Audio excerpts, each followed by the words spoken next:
Grace and peace to you and blessings today as you go through all your duties today.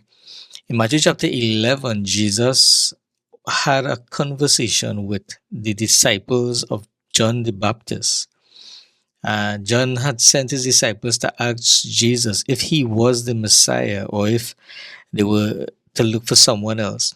And Jesus responded and told John about all the people who were healed and the blind who saw and that he was preaching the gospel. And then he also told the disciples to tell John, "Blessed is he whoever is not offended in me." And those are some very instructional verses. There's a lot of practical teaching in that. But then, after John's disciples left and to go back to John, Jesus turned to the crowd and began to speak to the crowd about John. And he said some great things about John. He commended John and he told people that John was the greatest one that lived. But the interesting thing is, he said that to the crowd. He didn't say that to the disciples of John. They had already left. So we pick it up in verse 11, Matthew chapter 11 and verse 7. This is what the Bible says. And as they departed, Jesus began to say to the multitudes concerning John. This is as the disciples of John the Baptist departed. When they left, Jesus turned to the multitude. And when he spoke to the multitude, everything that he's going to say here is what he is saying to the multitudes, not to John's disciples. And this is very interesting because he's going to basically praise John and praise the things that John was doing. So verse 7, this is what he said. And as they went away, Jesus began to speak to the crowds concerning John. What did you go out into the wilderness to see? A reed shaken by the wind? What then did you go out to see? A man dressed in soft clothing? Behold, those who wear soft clothing are in kings' houses. What then did you go out to see? A prophet? Yes, I tell you, and more than a prophet. This is he of whom it was written, Behold, I send my messenger before your face, who will prepare your way before you. So Jesus was telling the crowds that John the Baptist was the person that the scriptures spoke about. He was the messenger that was to go ahead and announce the coming of the Messiah. And of course, Jesus was the Messiah.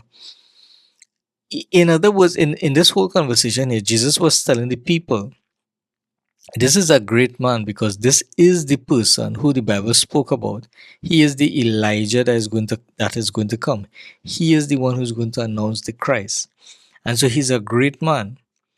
Jesus said, what did you go out to see? A reed shaken in the wind? That means a reed shaken in the wind talks about something that is, very flimsy, something that could break easy. And of course, John wasn't that.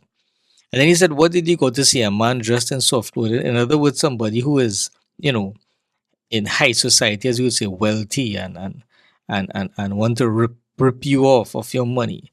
And of course, the answer is no, John wasn't that either. But he was a prophet, and he was even more than a prophet, because he was the one who came to announce the Messiah. That's a very high position.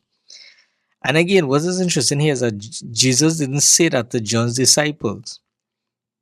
So here Jesus is praising John the Baptist, but John the Baptist is not aware of it.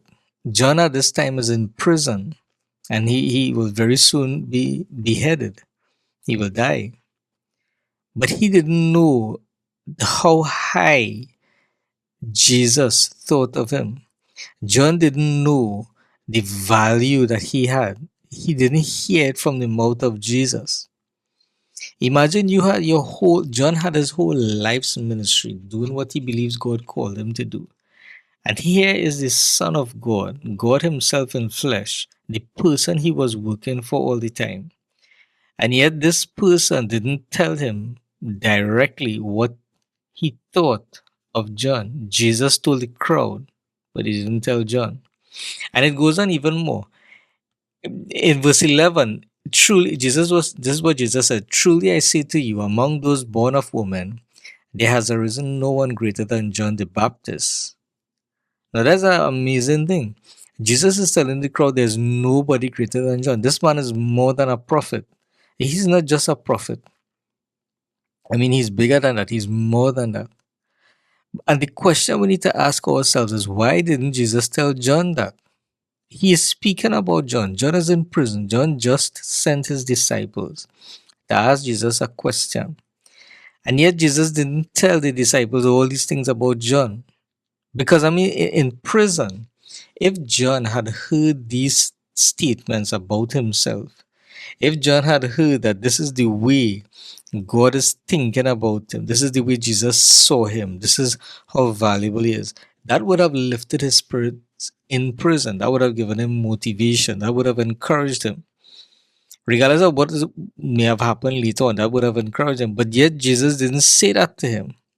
And this is very interesting. When you think about the way God functions and the way he chooses to do things, it really is beyond our understanding.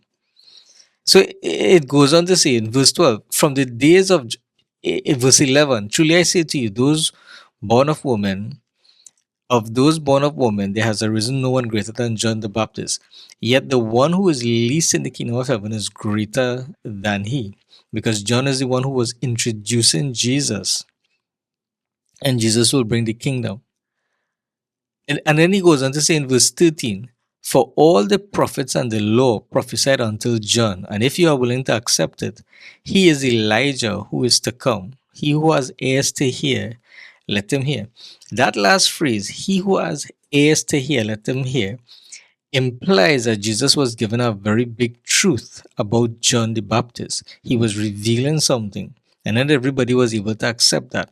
And what he was revealing is that John the Baptist was the person that was prophesied by Malachi. He's the one coming to announce the Messiah. It's a very great position, very great privilege. But yet Jesus didn't tell John this. And so we need to think and understand from this passage how God functions and how God operates. So let's paint the picture. John is in prison. He's in prison for probably almost a year at this point in time.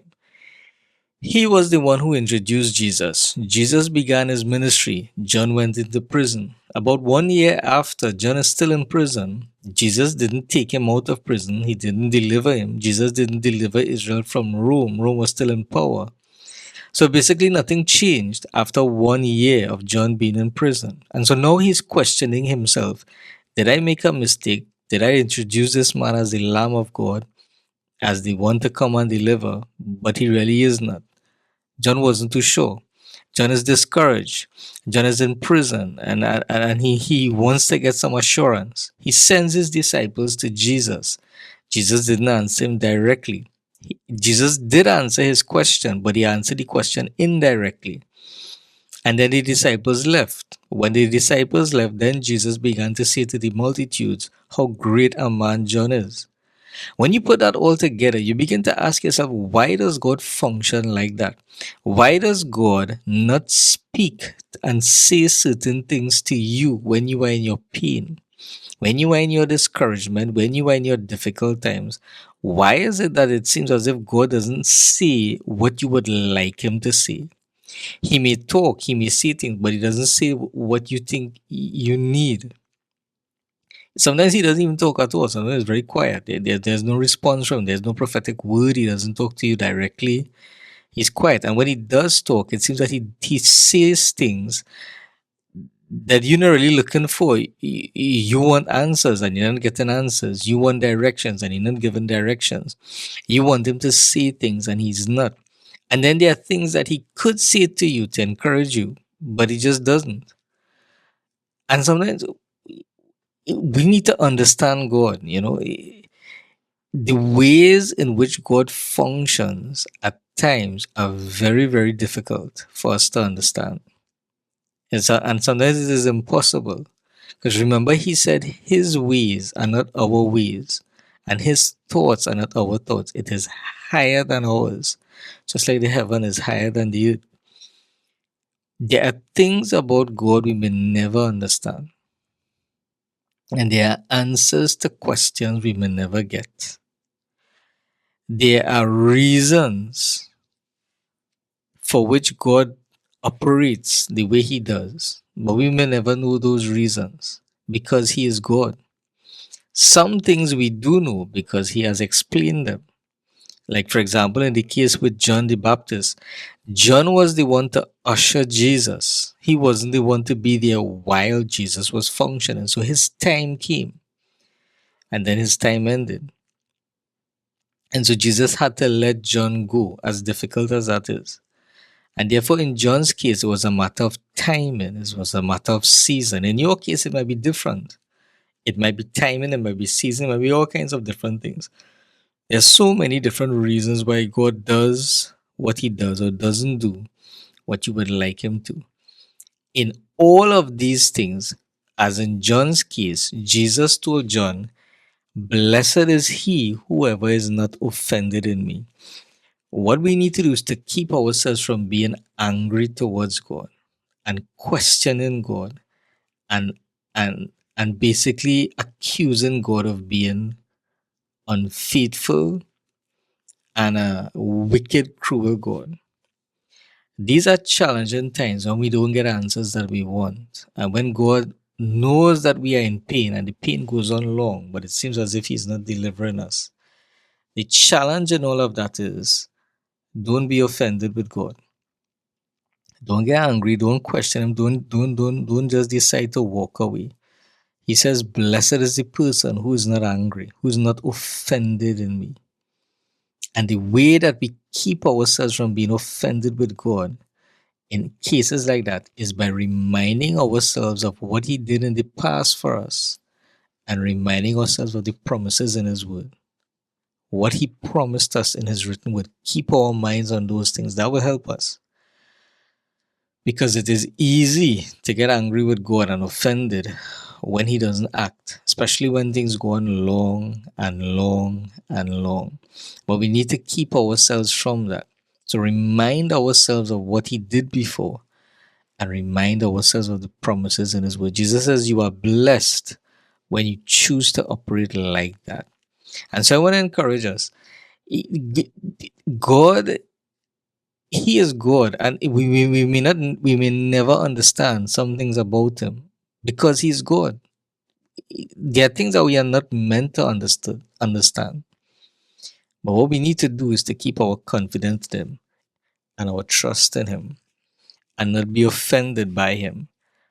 And so I pray that God give you the grace to keep this faith in him in spite of. And so I pray God's blessings on you today. Take care.